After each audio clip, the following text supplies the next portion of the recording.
Saya alhamdulillah dah 20 tahun menguruskan jenazah-jenazah yang ada di sekitar Putrajaya, KL dan Kuala Lumpur. Dalam banyak-banyak jenazah yang ada ni puan-puan, saya banyak menguruskan jenazah ibu-ibu. Dalam banyak-banyak ibu yang saya uruskan puan-puan, ada satu ibu yang sampai hari ini memberikan saya kenangan. Dia seorang mak, usia dia 59 tahun. Abang kali ada yang sebaya dengan dia. 59 tahun puan-puan. Kerja dia, kerja kerajaan.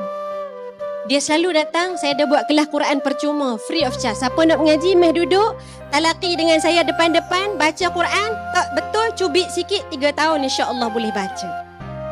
Puan-puan, dia datang kelas saya selama 3 tahun, daripada bacaannya biasa-biasa sampailah sebelum dia meninggal dunia puan-puan.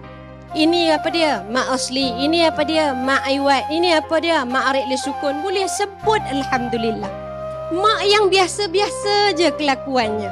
Mak yang biasa-biasa je wajahnya. Kerjanya pergi pejabat, balik rumah, khidmat pada suami, kadang-kadang free pergi kelas agama, esok pergi kerja balik. Itu rutin hari-hari. Puan-puan, sebelum dia meninggal dunia, dia sebut dengan saya, Ustazah, tahun ni saya 59 tahun, tahun depan saya pencen. Nanti kalau saya pencen ke Ustazah, saya naklah daripada subuh sampai ke isyak, saya ajak suami saya, kita pergi ke Masjid Surau untuk nak cari majlis-majlis ilmu. Puan-puan dia sebut macam tu. Tapi rupanya Allah ajar kepada kita melalui kisah dia puan-puan, amal jangan ditangguh. Dia tangguh nak pencen baru nak pergi. Rupanya kadang-kadang hak kita tangguh itu, itulah bantuan terakhir daripada Allah. Rasa nak sedekah, sedekah puan-puan. Rasa nak baca Quran, baca terus, jangan ditangguhkan. Takut-takut itu lintasan terakhir. Baik, ringkas cerita. Dia sakit hari Selasa. Sakit dia sesak nafas. Rupanya buah pinggang dia gagal berfungsi, air naik ke paru-paru. Jadi dia sesak nafas, bawa pergi ke hospital. Selasa masuk hospital, Rabu doktor kata buat emergency dialysis, tebuk di leher. Rabu, Khamis, Jumaat lepas maghrib meninggal dunia. 4 hari dia sakit, anak tak sempat nak rasa susah, suami tak sempat nak rasa beban menjaga isteri yang sedang kesakitan. Puan-puan, hari Jumaat lepas dia meninggal tu, saya cakap dengan suami dia, saya nak urus sebab ni anak murid saya. Puan-puan, bila dia meninggal malam, kita nak ke Bumi Siang. Yang datang baca Quran di rumah dia ramai-ramai, kita bawa ke surau, tidak ke rumah, kawasan perumahan dia. Yang tunggu daripada malam sampai ke subuh puan-puan yang baca Quran siapa? Bukan waris, bukan saudara. Ni kawan-kawan yang selalu datang majlis ilmu sama-sama dengan dia. Datang puan-puan, baca Quran, baca Yasin sampai subuh. Habis sampai subuh ni puan-puan, ni pegang tangan kawan-kawan kita yang nanti balik. Mungkin bila kita meninggal dunia, ini orangnya yang akan terpa datang rumah kita. Puan-puan, esok bila dah selesai solat subuh, saya ni bila nak mandikan jenazah, jenis saya tak berapa gemar orang luar. Kawan ke, BFF ke, saya kurang gemar. Pasal bila hari yang terakhir ni kadang-kadang ada keaiban-keaiban yang kita tak pernah sangka.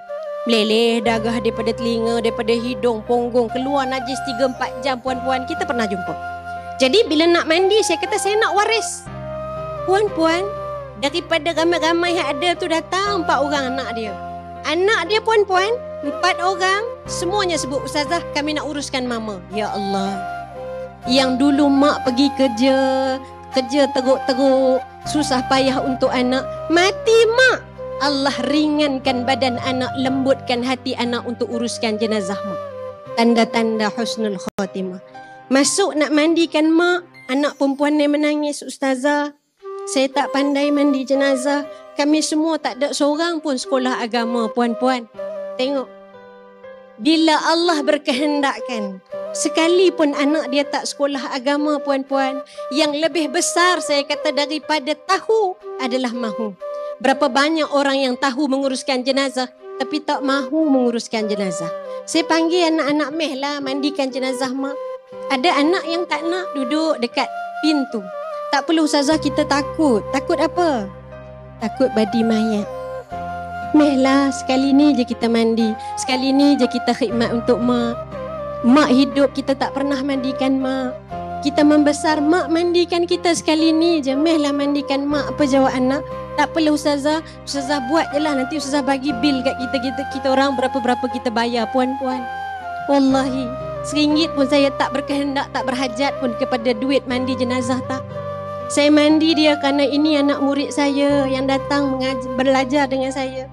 Hari tersebut, ya puan-puan, Allah rezekikan dia anak yang dulu dia jaga elok-elok puan-puan, yang dia tak pernah sebut barangkali nanti kalau ma mati urus jenazah ma, tak ada.